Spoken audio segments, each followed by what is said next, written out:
Hindi ko alam kung bakit paano ba namang hindi mawawala ng tiwala sa Pangulo? Sasabihin niya, ako walang kinalaman sa impeachment, pero yung kanyang spokesman, comment tungkol sa impeachment. Pinagtatanggol pa.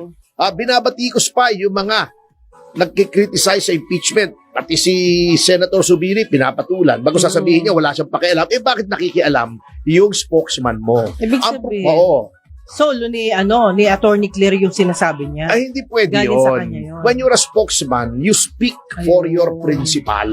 Hindi mo lalagyan ng opinion. Kaya hindi ka dapat nagba-vlog, etc. Kung ano-ano. Opo. Ako, hindi bale kasi kinlaro ko, I speak for PDP pagdating lamang sa impeachment. Lang. Pagdating sa ibang bagay, opinion ko yun. Wala nang personal. Pero si Atty. Castro, walang qualification yung pagka-spokesman niya. Di ba?